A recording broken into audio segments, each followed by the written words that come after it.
You in the set, Northside Long Beach, 4-corner block, tip top, 6400 to the hundreds. I was born here all my life on the north, right across the boulevard, Ward Street. I went to Jordan High School, got kicked out of there with all the riots. Found my way to the high school on the east side, Wilson, and it's been there. Now, Jordan, not to be confused with L.A. Jordan, yeah. There's two Jordans. Yeah. I went to Long Beach Jordan.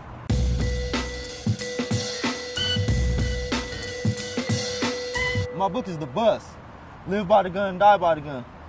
It inspired me pretty much with just my life growing up around here. Like, it's based on true events in my life, so it shows you a real interaction of real gangbanging life, especially in the 4-corner blocks, you know? So it's just like I used to always write shit that happens around me, but then when it gets so much negativity and so much shit happens, especially to my loved ones, where I can't come and vent to another person or another nigga, I just wrote it down, and then I just one day kept looking through all my work like, you know, I really got something here. Let me just see what the world gonna think. Let me see what my peers gonna think. So that's how the book really came about. I used to just stand on the corners like I'm selling dope, like I'm pitching. But I'm pitching my book this time. And I get a lot of great feedback. So, and then one thing about Terry, he's a real street nigga.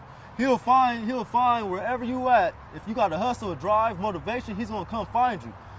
And one day his team just hit me like, I see you grinding, I see you out here with your books, man, let me help you. He said I reminded him so much of myself. So that's how we all linked up and came about.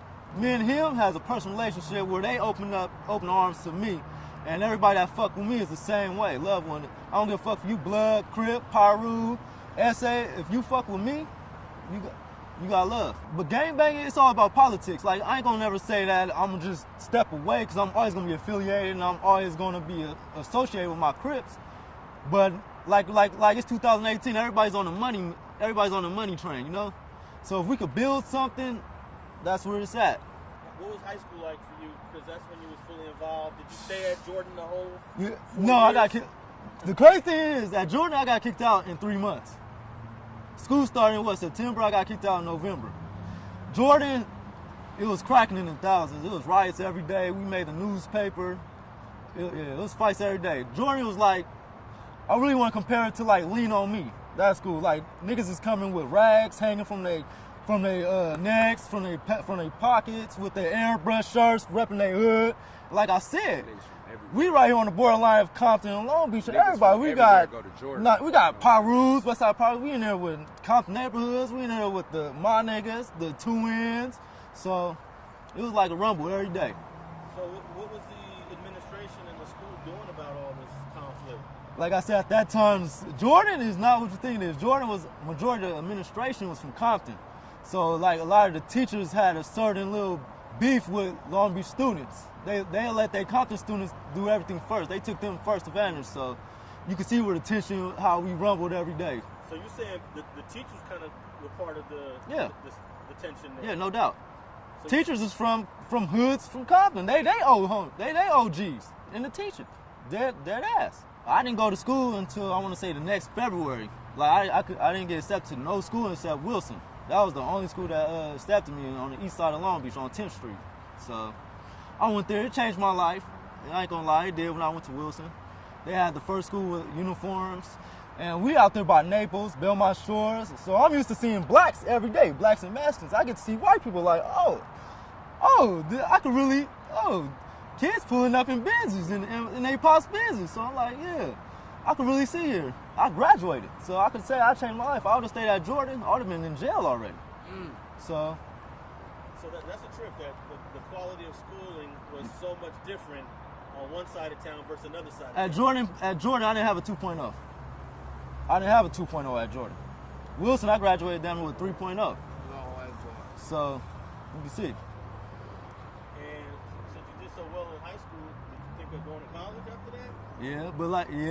I had scholarships, academic scholarships, sports scholarships. But like I said, once you're in the streets, it's like the hardest shackle to shake. The hardest. I'm living a good life with the white people thinking I could fit in. I'm really hitting, but I still got my other foot still in the street life. So I'm bringing the street life to this white school, and that didn't work. I got arrested again when I was 18. I lost all my scholarships. 2 months before I was going to sign my letter of intent, I got arrested. What happened? Robbery, commercial burglary. Well, I was in jail for like damn near a half a year until I got the lawyers, and they came out with an OR. They was trying to give me 7 years. That's why I had to get an OR. That's why I had to get a lawyer. And this is my first major offense. So I'm like 7 years, and I'm not even 18 yet. They took me to jail in my school uniform. The detectives came and got me from class. So, but I got out. Had like 3 years probation. Had to piss and all that. So. Did they take you to juvenile hall or the county jail? They took me straight to the county. I'm 18 in 12th grade, so I'm thinking I was going to the county. I mean, to the juvenile. They took me straight to the county in my uniform with all the other grown men in there. So what was that like? Your first visit to the county jail? Oh, I was tripping. They first took me, like I said, in my school uniform. So I get in there, everybody looking at me like, nigga. So. But like I said, once you're in the street life, I knew a lot of people. I was getting money with a lot of sets, so like I knew a lot of people. I just felt ashamed of myself. Like, damn, I lost everything. I lost my cars. I lost all my scholarships. So I had to start from the bottom, you know? And that really hurted me. Like I said, I got a couple of felonies on my record, so I'm 18. So I already know ain't no jobs gonna, you know, take me right in. I didn't feel like going to no city college because I was damn near out of university.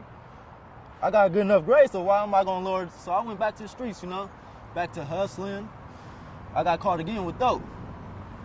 So that ended everything. After that, it's over. Streak is over. Back to the county jail. Back to the county jail. And the crazy thing about it is that one of the people that got a scholarship from, he's a cop, and he was the one that busted me while we was all in school. So, like, life is just crazy. It's full circle. Could have gave you a pass though, huh? Could have, but he knew you're real. He knew I was really. He couldn't, you know. I can't tell him not to do his job, and you know. So, and then that's when I just think, while my whole time in the county, I'm thinking I'm writing all these little short stories, writing everything that's going on. I'm losing all my friends. All 4 of my best friends got lost to a murder. So, and these things I kick with it every day. So I'm losing everybody. I'm going crazy. The only thing I could do is write raps, poetry, write these short stories. I'm like, man. I'm turning around to everybody in the county. They telling them it's good stuff, just like everybody said before when I was in school. I'm putting a book. One day I'm putting a book. While everybody out there thinking I ain't gonna do it, I did it. All right, so tell me about what happened in your second dope case when you went to jail. I got caught with a little bit under like 4 or 5 grams, and they took me. Some bullshit. Like, it ain't really too much to talk. I got caught with dope. And did you pled out?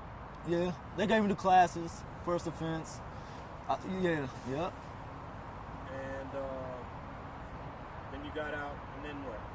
Started writing more? Started writing more. I really stopped hanging out as much, you know. Only when I already know, like, it's safe, where niggas is at. But I stopped hanging out more. Started going to work. Started taking care of my son. And I just had my son during this whole trial period of the whole time, you know, so I had a lot going on. When niggas get sit in that cell, when all their homies gone, it's just you and all your enemies and the time that they trying to tell you, you gonna sit there and think, is it worth it? Is it worth it? What could I do next when I get out? What am I gonna do when I get out? Now, do you get certain homies that feel you're getting a little soft now because you've taken a more of a narrow path in life? No. Because like you said, the key word, homies. My homies know me, so I don't have to, and they know what I'm about. So they don't never question, because I'm writing books or I'm working a 9 to 5, they don't never question that. But it's always going to be a hater that I don't know, which I don't give a fuck. But like the key word you said, homies, they want me to keep doing it. They want to see me out on the street. Thanks for watching StreetGangs.com. Please like and share the video you just watched and leave a comment below to tell us what you think. You can also watch 2 of our previous episodes to the right. Please visit the link to our Patreon page and support our campaign. And don't forget to subscribe.